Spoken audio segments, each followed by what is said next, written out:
Приятели, вижте, животът ни е низ от върхове и падания. Но искам да се фокусирате върху това, което ще кажа и да бъдем внимателни върху това, което мисля. Колко хора от нас са в чакане на дадено нещо? Мога ли да видя? Чакате ли отговор на дадена молитва? Историята на царете, 3 глава, 3 царе, 18 стих, ни обяснява една история на един мъж на име Илия. Илия е един човек, който в 17 глава, по времето на цар Ахав, спира дъждът за 3 години и 6 месеца. Но в 18 глава той трябва да се моли там на планината Карамил горе, за да може да дойде дъжд. И докато се моли първия път, изпраща слугата си и казва: има ли облак? Тогава слугата му се връща и казва: няма. Втори път: има ли облак?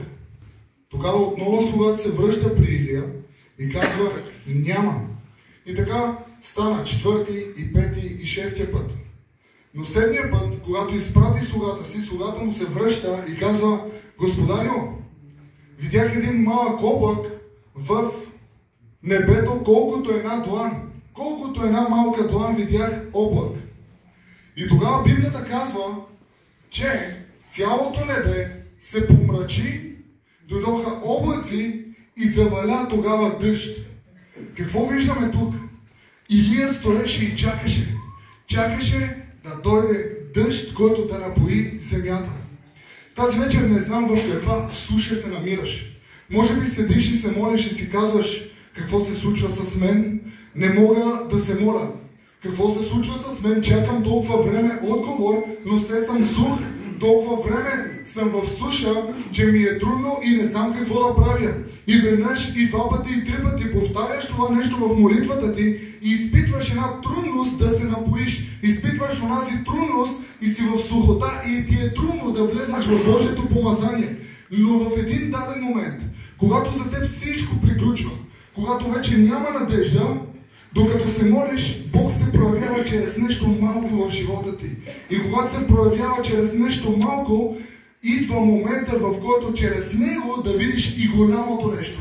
И именно тогава, когато Илия видя малкият облак, след малкият облак са дошли останалите голями облаци и заваля дъжд.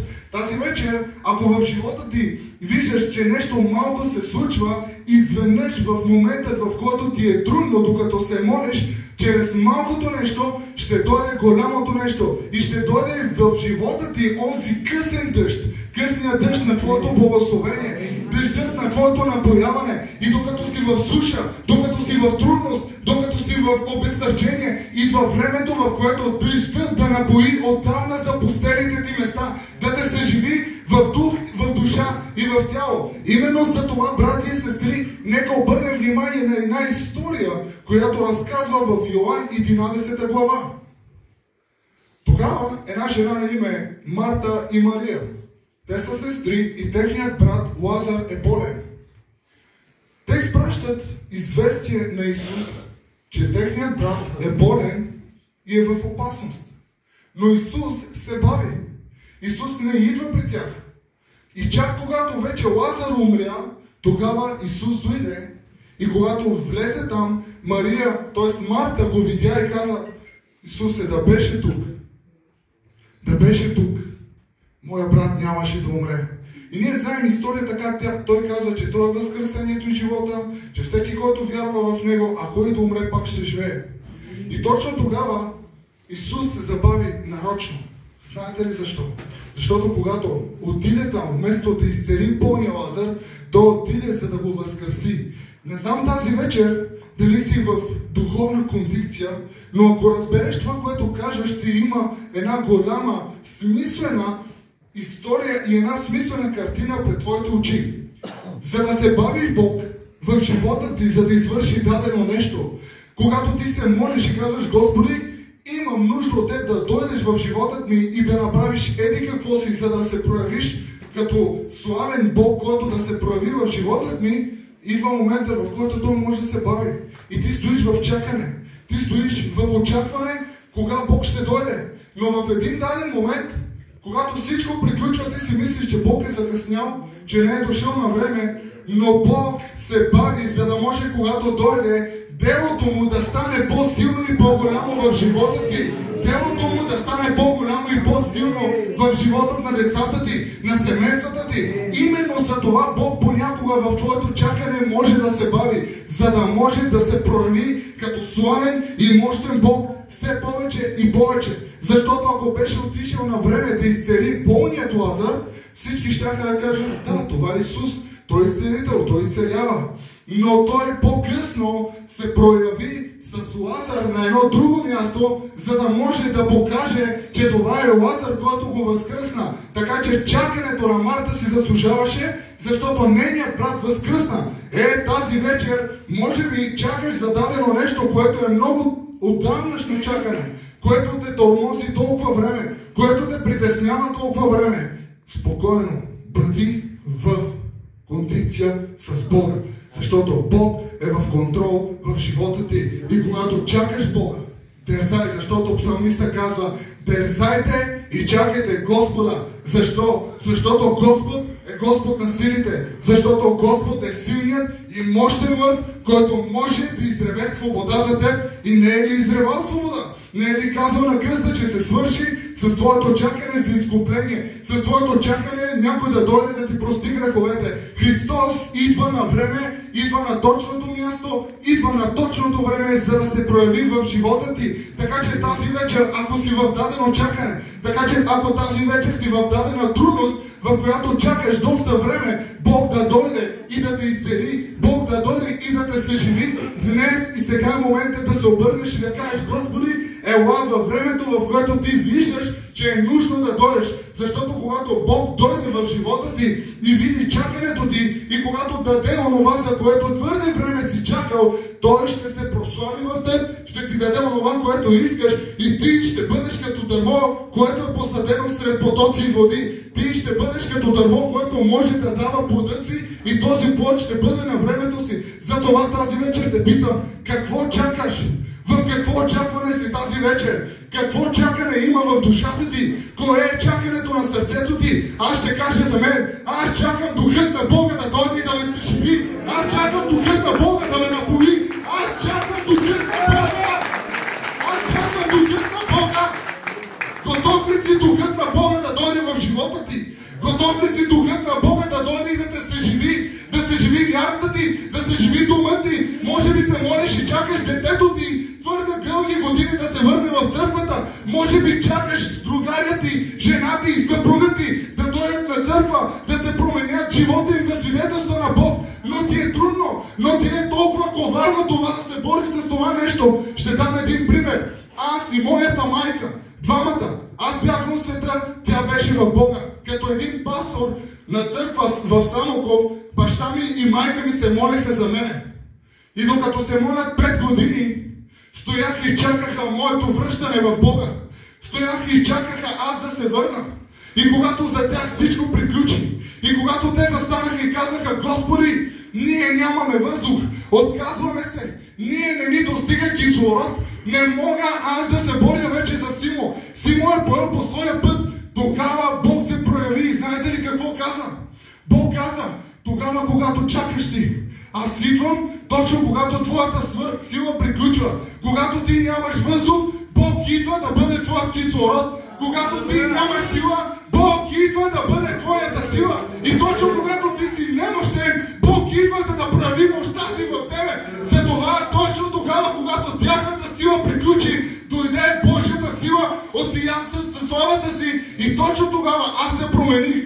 И поради тяхното чакане, поради тяхното търпение, аз влязох в Божия дом и извиках със силен глас: ще ти служа с дух и истина, защото истинските поклонници ще се поклонят с дух и истина. Готов ли си да бъдеш истински поклонник? Готова ли си да бъдеш истинска поклонница, която да служи на Бог с дух и истина? Спри да чакаш, започни да се молиш. Спри да оставяш някой друг да ти свърши работата. Спри да оставяш някой друг да чака вместо тебе. Ела и застани и кажи: Господи, чакам дълги години да ме употребиш в Твоето дело. Господи, чакам дълги години да свършиш онова, за което съм се молил. Готов съм и съм тук и те чакам. Тогава Господ ще види и ще прояви към теб съдействие. Защото Божите очи са навсякъде. Те бродят, те търсят сърца благоразположени и готови да се прояви Бог в тях. Така че Бог тази вечер иска да види твоето сърце. Чакаш ли Господа? Готов ли си Той да дойде? Чакаш ли го да дойде и да извърши онова, което ти не можеш? Като човечи сме слаби и немощни. Като човеци ни е трудно. Като човеци не знаем на къде да вървим, когато всичко покрай нас крещи, че ние ще умрем. Като човеци покрай нас, когато всичко крещи край, ние не знаем какво да правим. Но Бог се проявява и казва, когато ти имаш край, когато ти не знаеш какво да правиш, аз влизам в роля, знам какво да правя и в твоят край аз се проявявам като твое начало. В твоето край аз се проявявам като Бог, който може да ти даде ново начало. За това именно и Библията казва, че Той е алфата и омегата, началото и краят, първият и последният, равен и подобен на Него няма. И именно за това ще стоя и ще чакам Господа, за да може да се прояви в живота ми, за да може да се прояви в живота ти, за да може да се прояви в църквите ни. Ето за това си заслужава да чакаме Господа, за това си заслужава да чакаме Христа, защото Той направи един голям план за нас. Да дойде, да умре, да възкръсне, за да може ние да го чакаме, да се върне и да ни вземе, за да ни заведе на мястото, където е приготвил за нас. Готов ли си? Защото аз съм готов. Има ли хора, които са готови да чакат Господа? Халелуя! Нека дадем слава на Господа! Нека дадем слава на великия Бог!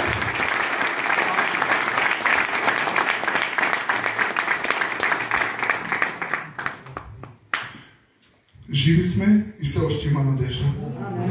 Затова, докато си жив и чакаш Господ, Бог да дойде в живота ти.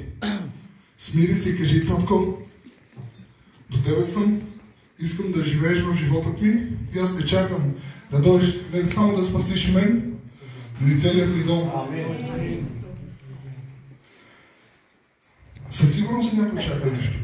Затова ще се помоля за всеки един, който е в очакване.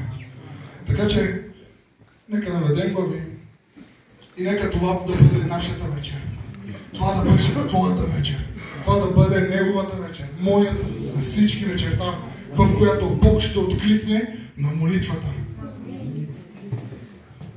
Небесни Татко, Отче, издигаме Те като Господ и Бог. И Те молиме, Господи, да дойдеш и да откликнеш на нашите очаквания. Боже, чакаме Те, защото Ти си Господ и Бог. На Тебе се уповава сърцето ми. На Тебе се уповават душите ми. Защото Ти си Господ и Бог. И на Тебе, Татко мой, няма подобен. Благословим всеки един. Не знам в какво очакване. Не знам в какво чакане, Татко. Но идвам пред Теб, за да можеш, Татко мой, да се проявиш в тях. И те, Татко мой, да видят славата Ти, да видят мощта Ти, да видят силата Ти. Нека тази вечер има отговорени молитви. И нека това, което са чакали с години, днес, Господи, да го видят наяве. Днес, Господи, да го видят с очите си, че Бог е силният и мощният, който се проявява във всеки един, тогава, когато Той го чака. Така че, Господи, чакаме Те да ни изпълниш. И чакаме Твоето време, не нашето. Твоята сила, не нашата. Твоята мощ, Боже, не нашата. Защото Ти си вечният, живият и силният Бог, който е началото и който е края. Предавам тази църква в Твоите ръце. Предавам хората, които служат тук. Предавам пастирите, Господи. Продавам, Господи, всеки един водител в Твоята ръка. Като знам и вярвам, Татко, че Ти си силният и мощният Бог, който можеш, Боже мой, да откликнеш на тяхните очаквания. Нека, Татко мой, духът Ти винаги да бъде на тях. Благодариме Ти, Боже. Амин.